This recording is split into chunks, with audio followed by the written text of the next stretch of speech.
സാധാരണയായിട്ട് എന്തെല്ലാം ബുദ്ധിമുട്ടുകൾക്കാണ് പാരൻസ് കുഞ്ഞുങ്ങളായിട്ട് കൂടുതലായിട്ട് വരാറുള്ളത്? ഈ പീഡിയാട്രിക് ഗ്രൂപ്പിൽ, അതായത് കുട്ടികളെ ഏറ്റവും കൂടുതൽ കാണുന്നത് ആദ്യമാണെങ്കിലും ഇപ്പോഴാണെങ്കിലും കഫക്കെട്ട്, ജലദോഷം, ചുമ പോലത്തെ ഇഷ്യൂസ് തന്നെയാണ്. ഇതിൽ എല്ലാവരും കേട്ടിട്ടുള്ളതും എല്ലാവരും പേടിപ്പെടുത്തുന്നതും സ്പെഷ്യലി നമ്മൾ എടുത്ത് പറയുകയാണെങ്കിൽ ന്യൂമോണിയ പോലത്തെ ഇൻഫെക്ഷൻസ് ആണ്.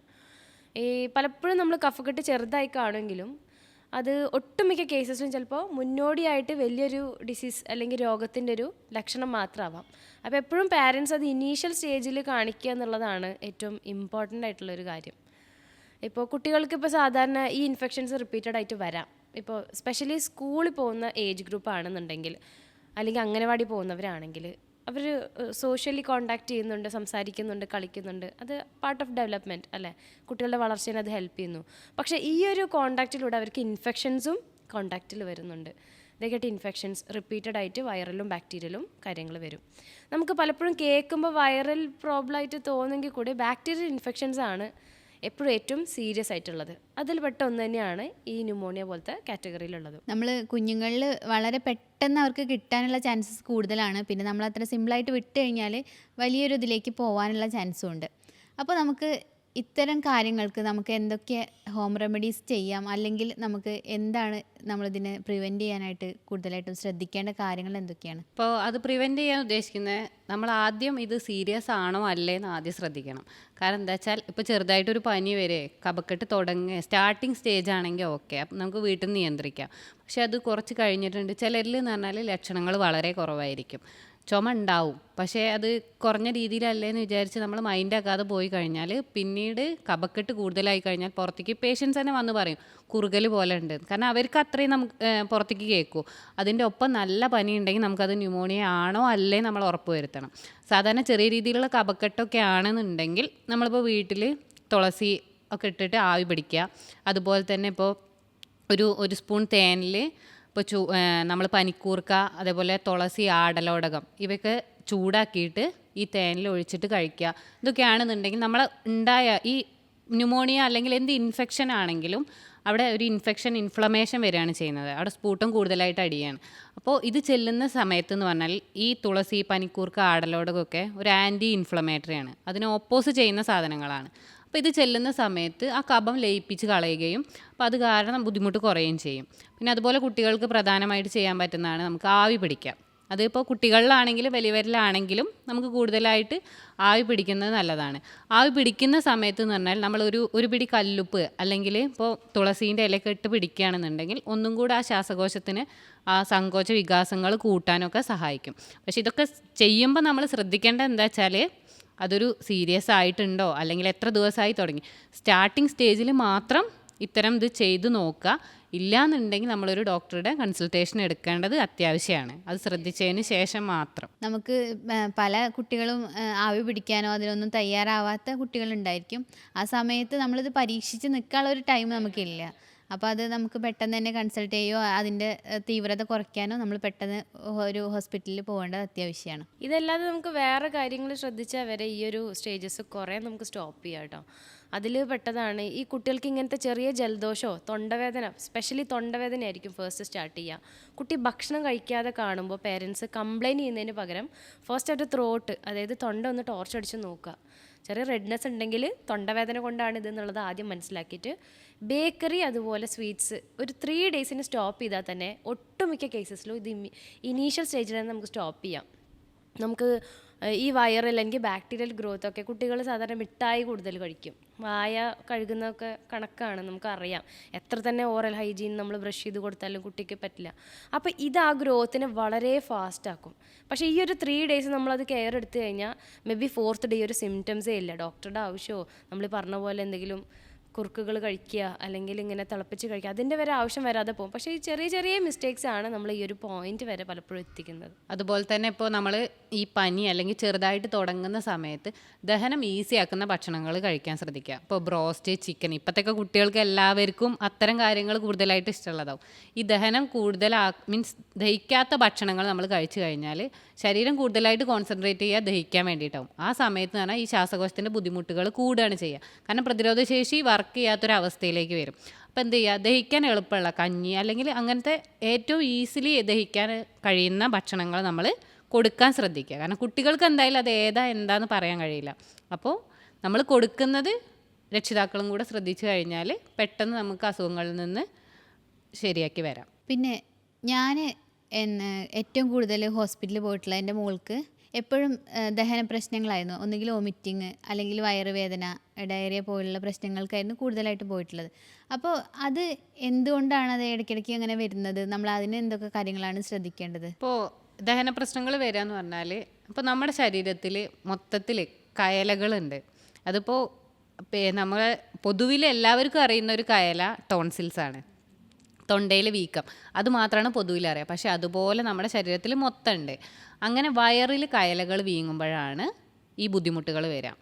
ഈ ദഹനത്തിന് ബുദ്ധിമുട്ട് വരുമ്പോൾ കയലയിൽ വീക്കം വരും. എല്ലാവർക്കും അറിയുന്ന ഒരു കാര്യം എന്ന് പറയുന്നത് ഐസ്ക്രീം കഴിക്കുമ്പോൾ തൊണ്ടവേദന ഉണ്ടാവുന്നു, ടോൺസിൽ ഇൻഫെക്ഷൻ ഉണ്ടാവുന്നു. അതുപോലെ തന്നെയാണ് വയറിലുള്ളതും. ദഹിക്കാൻ ബുദ്ധിമുട്ടുള്ള ഭക്ഷണങ്ങൾ കഴിച്ചു കഴിഞ്ഞാൽ അവിടുത്തെ കയല വീങ്ങുന്നു. അപ്പോൾ അതിനെ നമ്മൾ പറയലുണ്ട് മിസെൻട്രിക് ലിംഫാഡിനൈറ്റിസ്. ആ പേര് ഒരു സ്കാനിങ് റിപ്പോർട്ടിൽ കാണുമ്പോൾ ചിലർ ഇതിനെക്കുറിച്ച് ബോധേഡല്ലാത്തവർ വന്ന് ചോദിക്കും, ഇതൊരു സീരിയസ് കണ്ടീഷനാണോ, എൻ്റെ കുട്ടിക്ക് മാത്രമാണോ ഇങ്ങനൊരു ബുദ്ധിമുട്ടുള്ളതെന്നൊക്കെ. പക്ഷേ ഇപ്പോൾ ഓൾമോസ്റ്റ് എല്ലാ കുട്ടികളിലും കാണുന്നുണ്ട്. കാരണം അതിൻ്റെ ഒരു ഇതെന്ന് പറഞ്ഞാൽ ജീവിതശൈലിയിൽ വന്ന മാറ്റമാണ്. കാരണം എല്ലാവരും പുറത്തുനിന്നുള്ള ഭക്ഷണങ്ങളാണ് കൂടുതൽ ഉപയോഗിക്കുന്നത്. അതുപോലെ തന്നെ ഓയിലി ആയിട്ടുള്ള ഫ്രൈഡ് ഐറ്റംസ് ആണ് സ്ഥിരമായിട്ട് ഉപയോഗിക്കുന്നത്. ഈ ഒരു കാരണം കൊണ്ടാണ് ഈ കയലവീക്കം കൂടാനുള്ളൊരു ചാൻസ് ഉണ്ടാകുന്നത്. അപ്പോൾ നമ്മൾ മെഡിസിൻ കഴിക്കുന്നതിൻ്റെ ഒപ്പം നമ്മൾ അതിൻ്റെ ഫുഡും അതുപോലെ തന്നെ എക്സസൈസും ഒക്കെ ചെയ്യുക. എക്സസൈസ് പിന്നെ കുട്ടികളോട് നമുക്ക് അധികം പറയാൻ പറ്റില്ല. പക്ഷേ ഇന്നത്തെ കുട്ടികളൊക്കെ നല്ല അത്യാവശ്യം തടിച്ച് ഉരുണ്ട കുട്ടികളാണ്. അപ്പോൾ അതൊന്ന് ശ്രദ്ധിക്കുക. അതിൻ്റെ ഒപ്പം തന്നെ ഭക്ഷണത്തിൽ നല്ല രീതിയിൽ മാറ്റങ്ങൾ വരുത്താൻ ശ്രദ്ധിക്കുക. ഇപ്പോൾ ഓയിലി ഫുഡുകൾ, ഇപ്പോൾ നെയ്ച്ചോറൊന്നും നമുക്ക് കുട്ടികളോട് കഴിക്കണ്ടെന്ന് പറയാൻ പറ്റില്ല. പക്ഷെ കഴിച്ചു വിചാരിച്ച് കുഴപ്പമില്ല. പക്ഷെ അതൊരാഴ്ചയിൽ 2 ദിവസം അങ്ങനെ ഒന്ന് ലിമിറ്റ് ചെയ്യാൻ ശ്രദ്ധിക്കുക. കൂടുതൽ ഹെവി ഫുഡ് കഴിക്കുന്നതിൻ്റെ പിറ്റേ ദിവസം കുറച്ച് ലൈറ്റ് ആയിട്ടുള്ള ഫുഡുകൾ കൊടുക്കാൻ ശ്രദ്ധിക്കുക. അപ്പോൾ ഓട്ടോമാറ്റിക്കായിട്ട് ദഹനം ഈസിയാക്കും. അതുപോലെ തന്നെ ഇപ്പോൾ ചിക്കനൊക്കെ വെക്കുന്ന സമയത്ത് ഇഞ്ചിയോ ഇപ്പോൾ വെളുത്തുള്ളിയൊക്കെ ഇടുകയാണെന്നുണ്ടെങ്കിൽ അത് ദഹനം ഈസി ആക്കാനും അതുപോലെ തന്നെ ഈ കയലവീക്കത്തിന് പ്രശ്നമില്ലാത്ത രീതിയിൽ നമുക്ക് കൊണ്ടുപോകാൻ വയ്ക്കും. അപ്പോൾ ഈ കുട്ടികളിൽ പ്രധാനമായിട്ട് വയറുവേദന വരുന്നതിൻ്റെ ഒരു കാരണം എന്ന് പറയുന്നത് ഈ ഒരു കയല വീങ്ങുന്നത് കൊണ്ടാണ്. അത് നമ്മൾ നോർമലി ശ്രദ്ധിച്ചു കഴിഞ്ഞാൽ തന്നെ നമുക്ക് ഒരു പരിധി വരെ നിയന്ത്രിക്കാനും പറ്റും. ഇതേപോലെ തന്നെ നമുക്ക് ശ്രദ്ധയിലെടുക്കേണ്ട മറ്റൊരു നിസ്സാരമായി കളയുന്ന ഒരു പ്രശ്നമാണ് വേംസ്, അതായത് വിരശല്യം എന്ന് പറയുന്നത്. ഒരു വീട്ടിൽ ഒരാൾക്ക് വിരശല്യം ഉണ്ടെങ്കിൽ എല്ലാവർക്കും അതിൻ്റെ എഫക്റ്റ് ഉണ്ടാവുക എന്നുള്ളത് ഫസ്റ്റ് നമ്മൾ മനസ്സിലാക്കുക. അപ്പോൾ കുട്ടികൾക്ക് ഉണ്ടെങ്കിലും മുതിർന്നവർ വരെ അതിൻ്റെ വേം ട്രീറ്റ്മെൻറ്റ് ഒരുമിച്ച് എടുക്കണം. ഇനിയിപ്പോൾ കുട്ടികളിൽ നോക്കുകയാണെങ്കിൽ വരെ നമ്മൾ പേരൻസ് പൊതുവേ ശ്രദ്ധിക്കുന്നത് അവിടെ ചൊറിച്ചിൽ വരുന്നുണ്ടോ, ശോധനയ്ക്ക് എന്തെങ്കിലും ബുദ്ധിമുട്ട് വരുന്നുണ്ടോ, അങ്ങനത്തെ കാര്യങ്ങളാണ്. പക്ഷെ പലപ്പോഴും ഇതൊന്നും സിംറ്റംസ് ആയിട്ട് കാണുന്നില്ല. ഒരുപാടൊക്കെ കൂടുമ്പോൾ മാത്രമാണ് ഈ സിംറ്റംസ് ഉണ്ടാവുക. ചിലർക്ക് വരെ ഈ ഉറങ്ങുന്ന സമയത്ത് വെറും ഇങ്ങനെ ഇങ്ങനെ ചവയ്ക്കുന്ന പോലെ കാണിക്കുക. അതേപോലെ തന്നെ ചെറിയൊരു നൊരയോ പതയോ ഇങ്ങനെ തുപ്പലൊക്കെ ഒലിക്കുന്ന പോലെ രാത്രി കണ്ടുവരിക. അല്ലെങ്കിൽ മൂക്ക് ഇങ്ങനെ ചെറുതായിട്ട് ഇതേപോലെ ഇങ്ങനെ റബ്ബ് ചെയ്യും കുട്ടികൾ. ഇതൊക്കെ ചിലപ്പോൾ വേംസിൻ്റെ ഇൻഫെക്ഷൻ കൊണ്ടാവാം. പക്ഷെ പലപ്പോഴും അതൊരു ശീലമാണോ അങ്ങനെയൊക്കെ വിചാരിച്ചിട്ട് കുട്ടീനെ ഇഗ്നോർ ചെയ്യും. അല്ലെങ്കിൽ കുട്ടി എത്ര തന്നെ ഫുഡ് കഴിച്ചാലും തടിക്കുന്നില്ല. ഇങ്ങനത്തെ ഇഷ്യൂ വരുമ്പോൾ ഈ മിസെൻട്രിക് അഡിനൈറ്റിസ് പോലെ തന്നെ നമ്മൾ കൺസിഡർ ചെയ്യേണ്ട ഒന്നാണ് വിരയുടെ ബുദ്ധിമുട്ടും. കാരണം വിര ഒരു കെട്ട് പോലെ കുടുങ്ങിയിട്ട് നമ്മുടെ ഇങ്ങനെ വളരെ കൺജസ്റ്റഡ് ആയിട്ടുള്ള ലൂപ്പ്, അതായത് ഇൻഡസ്റ്റൈനിലെ ലൂപ്സിലൊക്കെ ട്രാപ്പ് ചെയ്ത് നിൽക്കും. ആ പോയിന്റിൽ ഭയങ്കര സിവിയർ പെയിന് ക്രിയേറ്റ് ചെയ്യും. പിന്നെ ഈ വേംസ് ഒരു വെള്ളം, ഒരു സ്രാവകം ഇങ്ങനെ റിലീസ് ചെയ്യും നമ്മുടെ ബോഡിയിൽ. അതിൻ്റെ അളവ് കൂടുമ്പോൾ അല്ലെങ്കിൽ അതിന് ഇൻഫെക്ഷൻ വരുമ്പോഴൊക്കെ സിവിയർ പെയിന് വരാനും ഈ പേരൻസ് പേടിക്കാനൊക്കെ അതൊരു കാരണമാവും. പക്ഷേ നമുക്ക് സ്കാൻ എടുത്ത് നോക്കുമ്പോൾ വേറെ ഒന്നും കാണണമെന്നൊന്നുമില്ല. അപ്പോൾ മോസ്റ്റ് കേസസിലും കുട്ടിക്ക് ഇങ്ങനത്തെ ഉണ്ടെന്നുണ്ടെങ്കിൽ സ്പെഷ്യലി പേരൻസ് എപ്പോഴും ശ്രദ്ധിക്കുക. എപ്പോൾ കുട്ടിക്ക് ഒരു ഹെൽത്ത് ഇഷ്യൂ ഉണ്ടോ ഡോക്ടറോട് അവർക്ക് വരെ ഉണ്ടെങ്കിൽ അത് പ്രത്യേകം ഒന്ന് ആഡ് ഓൺ ചെയ്ത് പറയുക. ചിലപ്പോൾ ഈ എല്ലാ പ്രശ്നത്തിൻ്റെ പരിഹാരം ഇതിലൊന്നിലായിരിക്കും. നമ്മൾ തരുന്ന പല മരുന്നുകളും ചിലപ്പോൾ ചിലർ പറയും ഈ ഡോക്ടർ മരുന്ന് തന്നിട്ട് മാറിയിട്ടില്ല, മറ്റൊരു ഡോക്ടർ മരുന്ന് കഴിച്ചപ്പോൾ മാറിയത്. May be only miss out ആയത് വരനെ മാറ്റിയില്ല, അതിന് മുമ്പ് തന്നെ മെഡിസിൻസ് സ്റ്റാർട്ട് ചെയ്തെന്നാവാം. നമ്മൾ എന്ത് കഴിച്ചോട്ടെ അത് ഗട്ട് അബ്സോർബ് ചെയ്യണമെങ്കിൽ വിരശല്യമൊക്കെ ഉണ്ടെങ്കിൽ അത് ആദ്യം മാറിക്കിട്ടുക എന്നുള്ളത് വളരെ ഇമ്പോർട്ടൻ്റ് ആണ്. സ്കൂളുകളിൽ നിന്നൊക്കെ മരുന്ന് കൊടുക്കുന്ന സമയത്ത് എല്ലാവരും കഴിക്കാൻ മടിക്കുന്ന ഒരു കാര്യമാണ് വിര ഗുളിക എന്ന് പറയുന്നത്. പക്ഷെ അത് ഈസിലി കഴിക്കാം, അതിലുകൊണ്ട് ദോഷമൊന്നുമില്ല. പലപ്പോഴും ചോദിക്കും നമ്മൾ കഴിക്കാവോ, ഇപ്പോൾ കുട്ടിക്ക് ഇത് കൊടുക്കാവോ, സേഫാണോ? 100% സേഫാണ്, കഴിക്കാം, ഒരു പ്രോബ്ലം ഇല്ല. ഇനിയിപ്പോൾ ടാബ്ലറ്റ് ആയിട്ട് കഴിക്കാൻ ഇഷ്ടമില്ലാത്തവരാണെങ്കിൽ നമ്മളെ പപ്പായ ഒരു വെരി ഗുഡ് സോഴ്സാണ് നിങ്ങൾക്ക്. പക്ഷെ കൊടുക്കുന്ന സമയത്ത് 2 രൂപത്തിലും കൊടുക്കാം, പഴുത്തതോ പഴുക്കാത്തതോ. പക്ഷെ പപ്പായ കൊടുക്കുന്ന സമയത്ത് കറി വെച്ചൊക്കെ കൊടുക്കുക, അല്ലെങ്കിൽ പഴുത്തത് തന്നെ കഴിക്കാൻ കൊടുക്കുമ്പോഴും അതിലെ ആ തൊലി നമ്മൾ കളഞ്ഞു കഴിഞ്ഞാൽ പിന്നെ അത് വാഷ് ചെയ്യരുത്. വാഷ് ചെയ്ത് കൊടുക്കുകയാണെങ്കിൽ പിന്നെ അതിലൊരു യൂസ് ഇല്ല.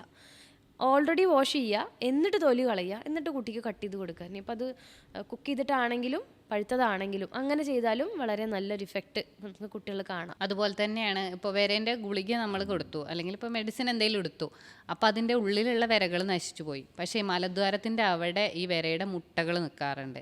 അപ്പോൾ ചിലപ്പോൾ ചില പേഷ്യൻസ് പറയും ഒരു 2 മാസം മെഡിസിൻ എടുത്തു, അല്ലെങ്കിൽ ചിലപ്പോൾ 2 ആഴ്ച കംപ്ലീറ്റ്ലി പോയി, പക്ഷേ കുറച്ച് ദിവസം കഴിഞ്ഞിട്ട് വീണ്ടും വന്നു.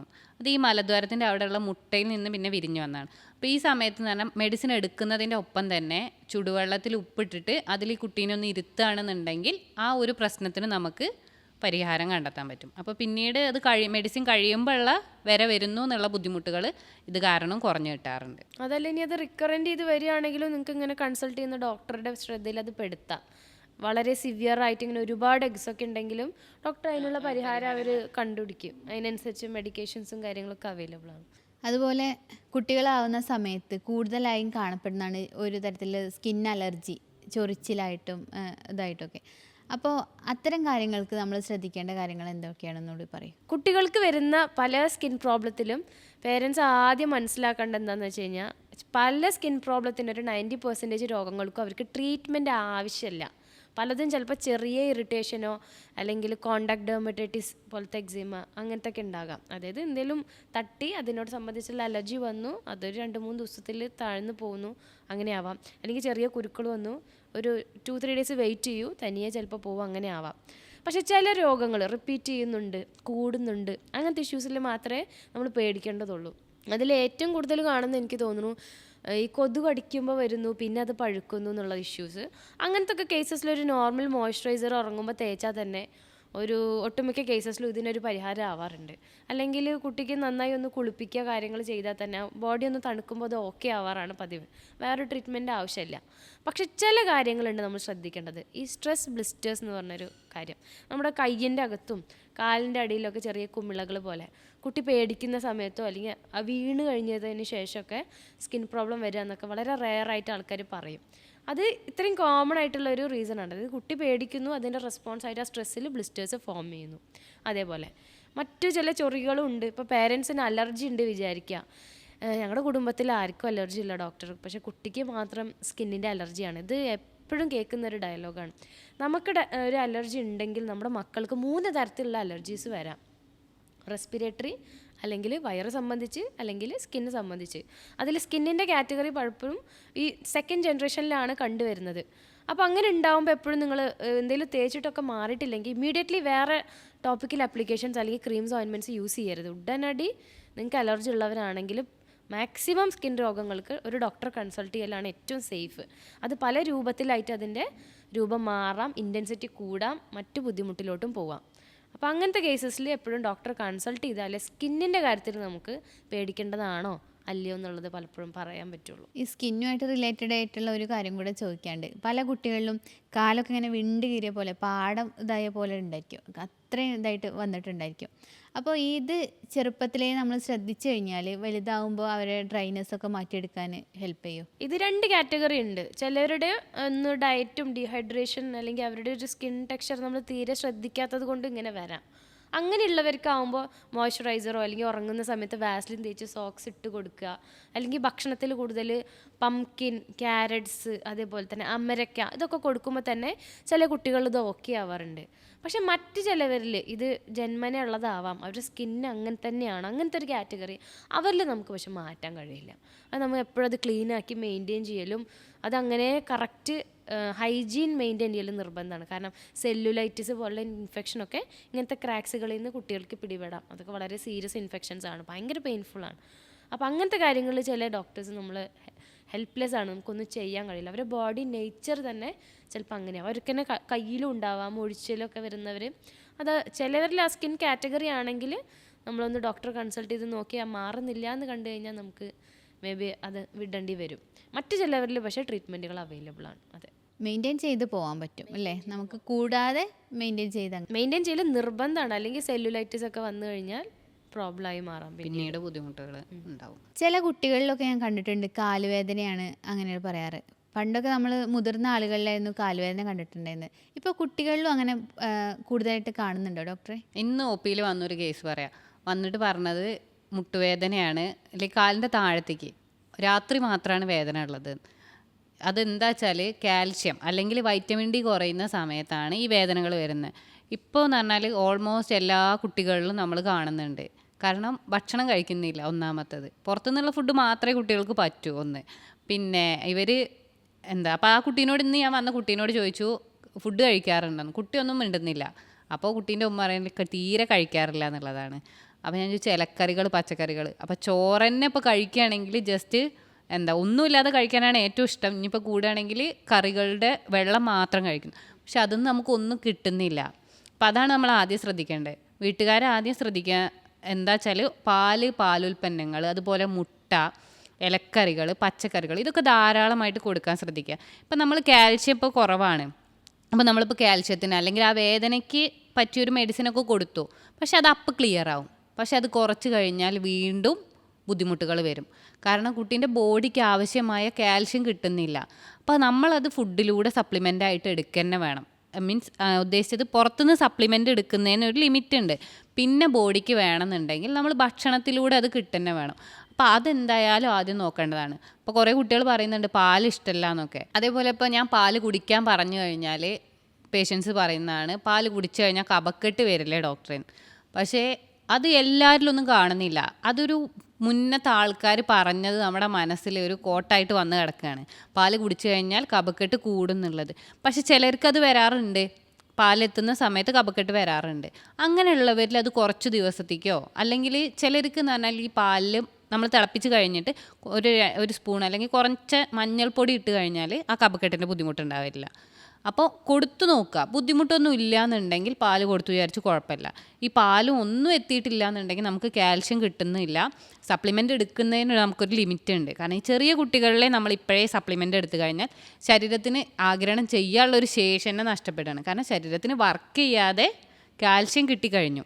അപ്പോൾ പിന്നെ ഇപ്പോൾ നമുക്കിപ്പോൾ വർക്ക് ചെയ്യാതെ നമുക്ക് പൈസ കിട്ടിക്കഴിഞ്ഞാൽ എന്താവും? പിന്നെ നമുക്ക് പണി ആവശ്യമില്ല, നമുക്ക് വെറുതെ പൈസ കിട്ടുന്നു. അതേപോലെ ശരീരവും അതേപോലെ തന്നെയാണ്. അപ്പോൾ അതിനൊരു എന്താ പറയുക ലേസിനെസ് വരികയും ചെയ്യും. അപ്പോൾ കാൽഷ്യത്തിൻ്റെ അബ്സോർപ്ഷനൊന്നും ഇല്ലാതെ പോകും. അപ്പോൾ നമ്മൾ എപ്പോഴും എന്താ ഒരു വളർന്നു വരുന്ന കുട്ടിക്ക് എപ്പോഴും ഇങ്ങനത്തെ ഫുഡുകൾ കൊടുക്കാൻ നോക്കുക. ബേക്കറിയൊക്കെ അവോയ്ഡ് ചെയ്യുക. ആ സമയത്ത് ഓട്ടോമാറ്റിക്കായിട്ട് ഒന്നും കിട്ടുന്നില്ലെങ്കിൽ വിശപ്പ് എന്തായാലും ഒരു മനുഷ്യനുണ്ടാവുമല്ലോ, അവർ ഓട്ടോമാറ്റിക്കായിട്ട് ഭക്ഷണങ്ങൾ കഴിച്ചു തുടങ്ങും. അപ്പോൾ നമ്മളെ വേദനകളും അതുപോലെ തന്നെ ഈ വേദന കൂടുന്ന രാത്രി എന്ന് പറയുന്നത് ഈ ഇൻഫ്ലമേഷനൊക്കെ കൂടെ രാത്രിയാണ്. അപ്പോൾ ഓട്ടോമാറ്റിക്കായിട്ട് വേദന അതുകൊണ്ടാണ് രാത്രി വരുന്നത്. അപ്പോൾ ആ സമയത്തുള്ള വേദനകൾ കുറയും. ഓട്ടോമാറ്റിക്കായിട്ട് വേദന കുറഞ്ഞ് അബ്സോർപ്ഷനൊക്കെ കൂടി കഴിഞ്ഞാൽ തന്നെ കുട്ടികൾ ഉഷാറാവാനും തുടങ്ങും. ഇതുമായിട്ട് ബന്ധപ്പെട്ടിട്ട് ഒരു കാര്യം പറയാനുള്ളത്, ഇപ്പോൾ ഇന്നലെ എൻ്റെ മോളുടെ പാരൻസ് മീറ്റിങ്ങിൽ പറഞ്ഞിട്ടുള്ള കാര്യമാണ്. പണ്ട് കാലത്ത് എന്ന് പറഞ്ഞാൽ കുട്ടികൾ എത്ര സമയം വെയിലത്ത് നിന്നാലും അവർക്ക് യാതൊരു ബുദ്ധിമുട്ടും ഉണ്ടായിരുന്നില്ല. ഇന്ന് എന്തെങ്കിലും അസംബ്ലിയോ മറ്റു കാര്യങ്ങളോ ഉണ്ടെങ്കിൽ പകുതി കുട്ടികളും വരാന്തയിലായിരിക്കും ഉണ്ടാവുക, ബാക്കിയുള്ള കുട്ടികളെ മുറ്റത്ത് ഉണ്ടാവുള്ളൂ. അപ്പോൾ വെയിൽ കൊള്ളാൻ വയ്യ, അപ്പോഴത്തേക്കും കുട്ടികൾക്ക് തല കറങ്ങുകയാണ്, ക്ഷീണം വരികയാണെന്നുള്ളതൊക്കെ. അപ്പോൾ അതും ഇതുമായിട്ട് എന്താണ് പറയാനുള്ളത്? ഒന്ന് നമുക്ക് ആദ്യം ശ്രദ്ധിക്കേണ്ടത് ഫസ്റ്റ് മിസ്റ്റേക്ക് പേരൻസിൻ്റെ സൈഡിലുണ്ട്. കുട്ടികളെ കളിക്കാൻ അനുവദിക്കൂ. അവർ പുറത്ത് പോട്ടെ, കളിക്കട്ടെ, വീഴട്ടെ, കഫക്കെട്ട് പനി പിടിക്കട്ടെ. ഈ എത്രത്തോളം ഓടി കളിക്കുന്നു, എന്നിട്ട് വരുന്ന എന്ത് പ്രശ്നങ്ങൾക്കും നമുക്ക് ട്രീറ്റ്മെൻറ്റും ഉണ്ട്. ഹെൽത്തി വേയിൽ നമുക്ക് കാര്യങ്ങൾ ഹാൻഡിൽ ചെയ്യുകയും ചെയ്യാം. പക്ഷെ അനങ്ങാതെ വീട്ടിലെടുത്ത് വെച്ച് അനങ്ങാതെ ഫോൺ നോക്കിയിരുന്ന് പിന്നെ വരുന്ന രോഗങ്ങളും കഫക്കെട്ടും അത് മാറാനാണ് പണി. അപ്പോൾ അവരെ പോകാൻ സമ്മതിക്കൂ. അവർ വെയിൽ കൊള്ളും, കാറ്റ് കൊള്ളും, ഇൻഫെക്ഷൻസ് ഒക്കെ വന്ന് അവർ ആ ഇമ്മ്യൂണിറ്റി ഗെയിൻ ചെയ്യട്ടെ, അവരുടെ ബോഡി ആ സ്ട്രെങ്ത് മെയിൻറ്റെയിൻ ചെയ്യട്ടെ. നമ്മളൊരു ഇനീഷ്യൽ ഫേസിൽ എന്ന് പറഞ്ഞാൽ എല്ലാ ബോഡി ആക്ടിവിറ്റീസും കുട്ടികൾ പഠിക്കുന്ന അപ്പോഴാണ്. ഡൈജഷൻ ആയിക്കോട്ടെ, ഇപ്പോൾ നേരത്തെ ഡോക്ടർ പറഞ്ഞ പോലെ ഡൈജഷൻ ആയിക്കോട്ടെ, ഇമ്മ്യൂണിറ്റി ആയിക്കോട്ടെ, മറ്റു ബുദ്ധിമുട്ടുകൾക്കുള്ള സൊല്യൂഷൻസും എല്ലാം ആ ഒരു ഏജിലാണ് ഫിഗർ ഔട്ട് ചെയ്യുന്നത്. ഇപ്പോൾ ചില കുട്ടികൾ കണ്ടിട്ടുണ്ടാവും, അവരെത്ര കഴിച്ചാലും അവർ തീരെ തടിക്കില്ല, അവരത്ര ബോഡി ആക്റ്റീവാണ്. പക്ഷെ മറ്റു ചിലർ കുറച്ച് കഴിച്ചാൽ തന്നെ അവരങ്ങ് ഭയങ്കരമായിട്ട് തടിക്കും. ഇങ്ങനെയുള്ളതൊക്കെ ഒരു പരിധി വരെ നമുക്ക് അതിൽ നമ്മളെ ബോഡി ഭയങ്കര ട്രെയിനബിളാണ്, ഫ്ലെക്സിബിളാണ്. നമ്മൾ മെല്ലെ മെല്ലെ ഏതൊരു മാറ്റം കൊണ്ടുവന്നാലും ബോഡി അത് പോസിറ്റീവായിട്ട് അക്സെപ്റ്റ് ചെയ്യും. ഇപ്പം നമ്മൾ ഇന്നൊരു ദോശ കഴിച്ചു, നാളെ മുതൽ 3-4 കഴിച്ച് തുടങ്ങാതെ പിന്നെ അത് 1.5 ആയി, 2 ആയി, പിന്നെ 2.5 അങ്ങനെ കൂട്ടുമ്പോൾ ബോഡി ആ മെറ്റബോളിസത്തിലോട്ട് എത്തിക്കും. 90% കേസസിലും എത്തിക്കും. അതല്ല ഞാൻ ഇന്ന് 1 കഴിച്ചു, നാളെ മുതൽ ഞാൻ തടിക്കാൻ വേണ്ടി 3 കഴിക്കും, അത് ഹെൽത്ത് പ്രോബ്ലംസ് ക്രിയേറ്റ് ചെയ്യാം. അപ്പം അങ്ങനത്തെ ചെറിയ ചെറിയ കാര്യങ്ങൾ ശ്രദ്ധിച്ചാൽ തന്നെ ഇതൊക്കെ കുറേ നമുക്ക് മാറ്റിയെടുക്കാം. കുട്ടികൾ ഇമ്മ്യൂണിറ്റി വരും, അവർക്ക് ആ ബോഡി സ്ട്രെങ്ത് വരുന്നു. പിന്നെ വെയിലായിക്കോട്ടെ കാറ്റായിക്കോട്ടെ അവർക്ക് അത് ഫേസ് ചെയ്യാനുള്ള ഒരു കപ്പാസിറ്റി വരും. അപ്പോൾ പ്രതിരോധശേഷി ഓട്ടോമാറ്റിക്കായിട്ട് വർദ്ധിക്കുകയാണ് ചെയ്യുന്നത്. അപ്പോൾ ഓട്ടോമാറ്റിക്കായിട്ട് കുട്ടി ഇതായും. ഫുഡ് നമ്മൾ കുറച്ച് കഴിക്കുന്നതിനനുസരിച്ച് നമ്മുടെ ബോഡിയും ചുരുങ്ങുകയാണ് ചെയ്യുക. അപ്പോൾ ആമാശയത്തിൻ്റെ പവറും കുറയും. ഇപ്പോൾ ഡോക്ടർ പറഞ്ഞു 1 നിന്ന് 2, 3 അങ്ങനെ കൂട്ടിക്കഴിഞ്ഞാൽ നമ്മൾ ആമാശയത്തിൻ്റെ പവർ കൂടും. അതുപോലെ നമ്മൾ കുറച്ച് കഴിഞ്ഞാൽ ആമാശയത്തിൻ്റെ പവർ കുറയുകയാണ് ചെയ്യുക. പിന്നെ നമുക്ക് ഭക്ഷണം കഴിക്കാൻ ബുദ്ധിമുട്ടാവും, പിന്നെ വെള്ളം കൂടി കുറയും. ഇതൊക്കെ നമ്മുടെ പ്രതിരോധശേഷിനെ മൊത്തത്തിലാണ് ബാധിക്കുന്നത്. ഇപ്പോൾ കുറേ പേര് പറയുന്നുണ്ട് തലവേദന, മൈഗ്രെയിൻ്റെ ബുദ്ധിമുട്ട്. ചെറിയ കുട്ടികളിലൊക്കെ മൈഗ്രെയിൻ്റെ ബുദ്ധിമുട്ട് വരിക എന്ന് പറഞ്ഞാൽ അത്രയും എന്താ പറയുക, അവരുടെ പ്രതിരോധശേഷി മൊത്തം കുറയുന്നത് തന്നെയാണ്. അതേപോലെ കറക്റ്റ് ഭക്ഷണം എത്തുന്നില്ല. ഇതൊക്കെ അതിൻ്റെ റീസൺസാണ്.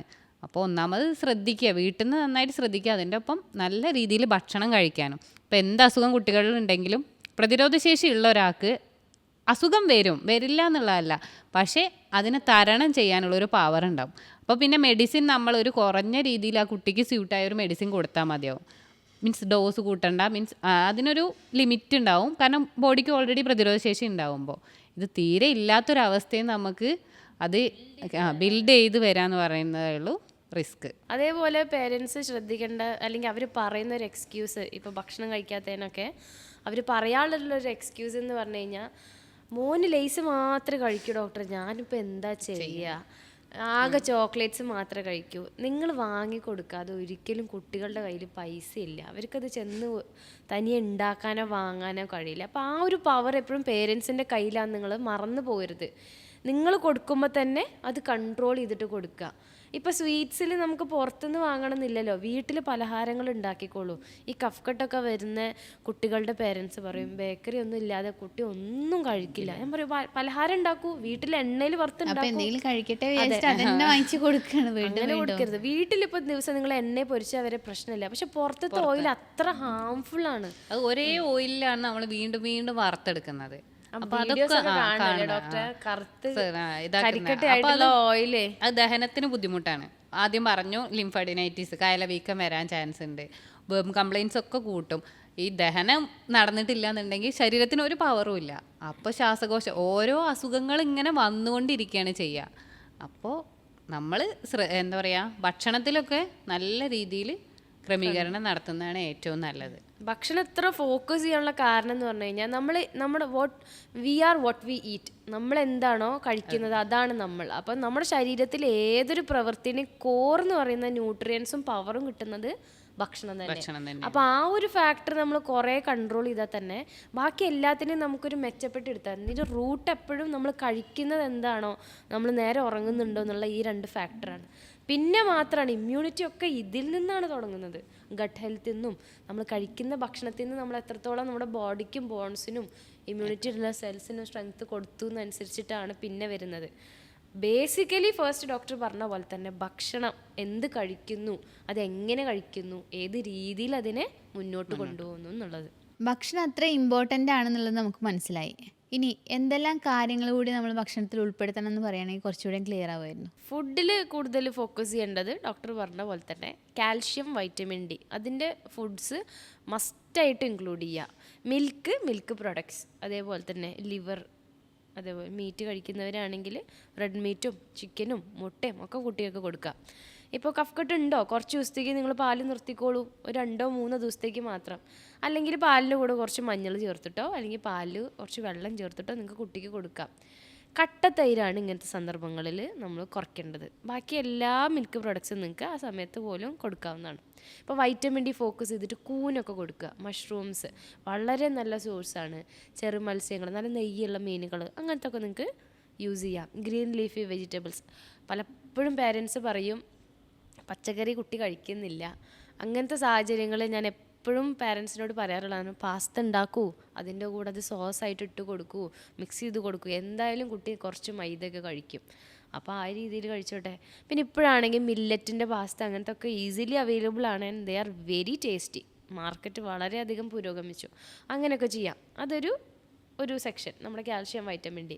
പിന്നെയുള്ളതാണ് മൈക്രോ ന്യൂട്രിയൻസ് വേണ്ടത്. മൈക്രോ ന്യൂട്രിയൻസിൽ മെറ്റൽസും മൈക്രോ ന്യൂട്രിയൻസും കൂടുതലുള്ളതാണ്. കളറ് മാറ്റുക ഇങ്ങനത്തെ ഭക്ഷണങ്ങളുടെ. ഓറഞ്ച്, ഗ്രീൻ, യെല്ലോ, കോവയ്ക്ക, മത്തൻ, ക്യാരറ്റ്സ്, തക്കാളി, നട്ട്സ്, ഇങ്ങനത്തെ സാധനങ്ങളൊക്കെ കൂടുതൽ കൊടുക്കുക.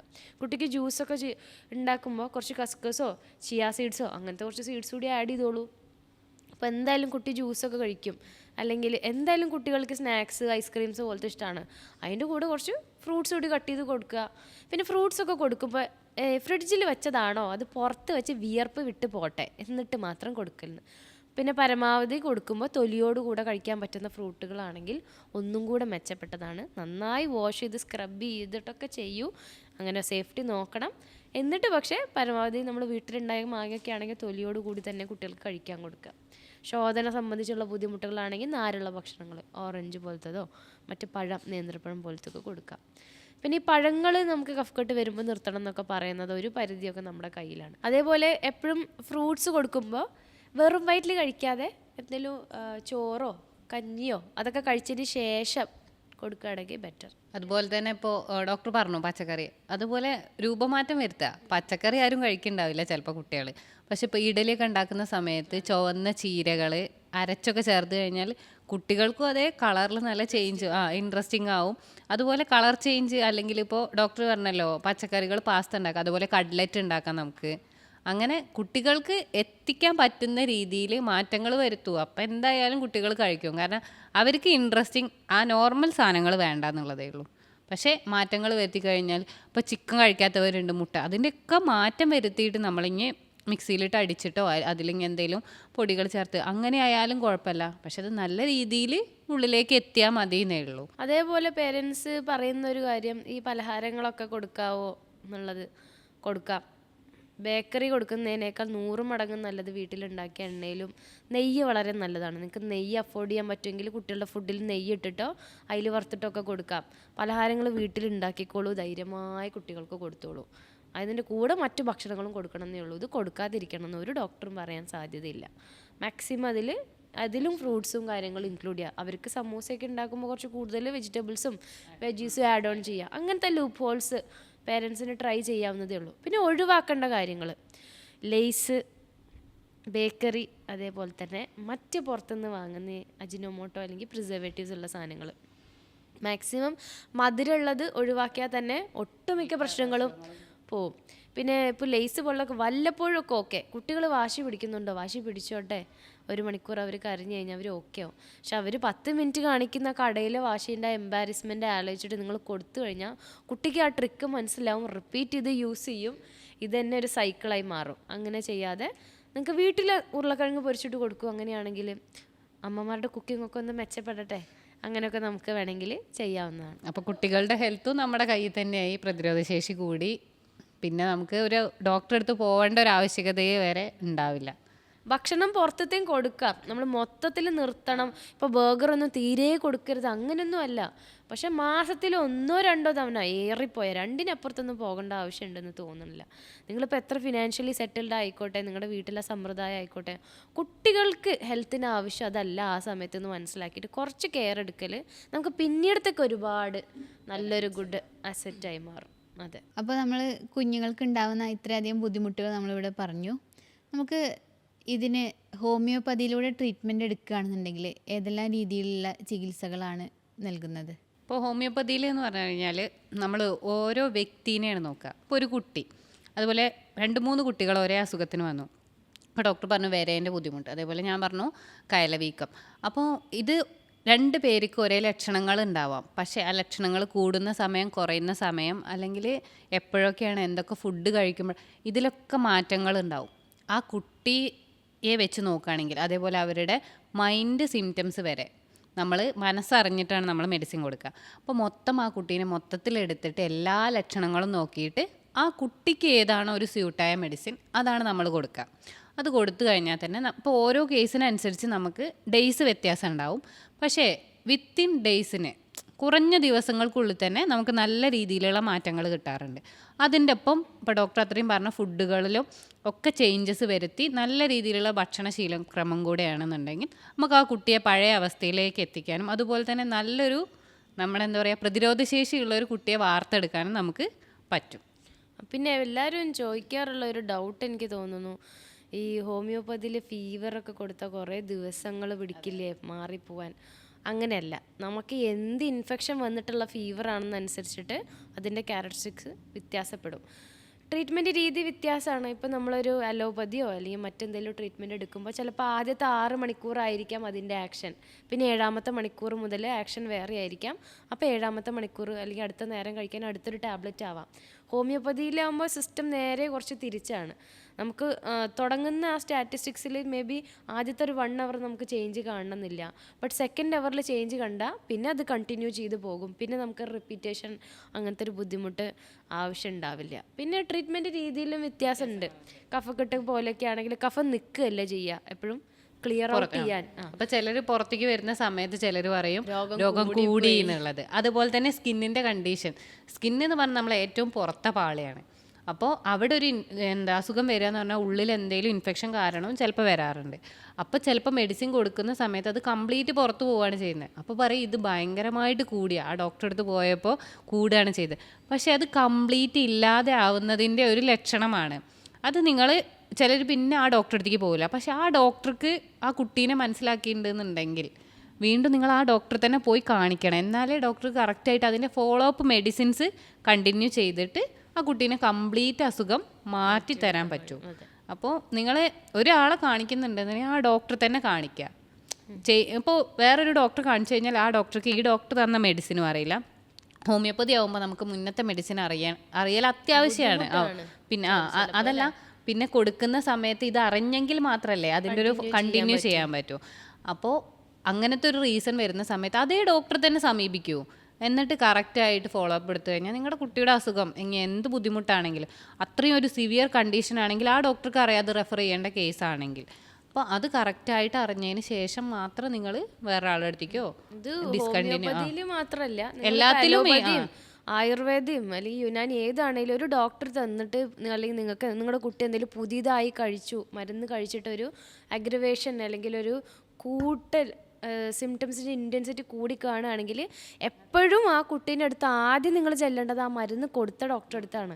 അപ്പോൾ അവർക്ക് അതിനൊരു എക്സ്പ്ലനേഷൻ പറയാനുണ്ടാവും എന്തുകൊണ്ട് ഇത് സംഭവിച്ചു. മേ ബി അത് നടക്കാനുള്ളത് തന്നെ ആയിരിക്കാം. അങ്ങനെ എന്നിട്ട് അവർ പറഞ്ഞിട്ട് പിന്നെ അല്ല എന്ന് പറഞ്ഞിട്ട് പറയുകയാണെങ്കിൽ മാത്രം നിങ്ങൾ ശരിക്കും ഒരു സെക്കൻഡ് ഒപ്പീനിയൻ തേടിയാൽ മതി. പക്ഷേ മക്കളുടെ കാര്യമാകുമ്പോൾ പേരൻസിന് വേവലാതിയാണ്. അവർ പെട്ടെന്ന് നെക്സ്റ്റ് എന്നുള്ളൊരു ഓപ്ഷൻ അങ്ങനെ ആവശ്യമില്ല. വേവലാതി ചിലപ്പോൾ ഡേഞ്ചറസ് ആവാം. അപ്പോൾ തന്നെ അതേ ഡോക്ടറെ സമീപിക്കുക, അവർ അതിനുള്ള എക്സ്പ്ലനേഷനോ എന്താണെന്നുള്ളതൊക്കെ കൃത്യമായി പറഞ്ഞുതരും. അത് ഏത് ഫീൽഡാണെങ്കിലും ഇപ്പോഴത്തെ ഡോക്ടേഴ്സൊക്കെ ഒരുപാട് കോപ്പറേറ്റീവാണ്. ഈസിലി കാര്യങ്ങൾ ചോദിക്കാനും പറഞ്ഞു തരാനും ഒക്കെ എല്ലാവരും ഓപ്പൺ ആണ്. സോ ധൈര്യമായിട്ട് പോവുക, കാണിക്കുക, അതിനൊക്കെ സൊല്യൂഷൻസ് ഇല്ല. എല്ലാത്തിനും ഒരു പരിഹാരം ഉണ്ടായിരിക്കും. അപ്പോൾ നമ്മുടെ കുട്ടികൾ നന്നായിട്ട് കഴിക്കട്ടെ, നന്നായി കളിക്കട്ടെ, നന്നായി വളരട്ടെ. നമ്മുടെ കുഞ്ഞുമക്കളുടെ ഇത്തരത്തിലുള്ള ബുദ്ധിമുട്ടുകൾക്ക് ഒരു കൺസൾട്ടൻറ്റിൻ്റെ സേവനം ആവശ്യമുണ്ടെങ്കിൽ നിങ്ങൾക്ക് താഴെ പറയുന്ന നമ്പറിൽ കോൺടാക്റ്റ് ചെയ്യാവുന്നതാണ്. നമ്മുടെ ഡോക്ടേഴ്സിൻ്റെ സേവനം ഓൺലൈനായും ഓഫ്ലൈനായും ലഭ്യമാണ്. മറ്റൊരു വീഡിയോയുമായി കണ്ടുമുട്ടുന്നവരെ നന്ദി, നമസ്കാരം.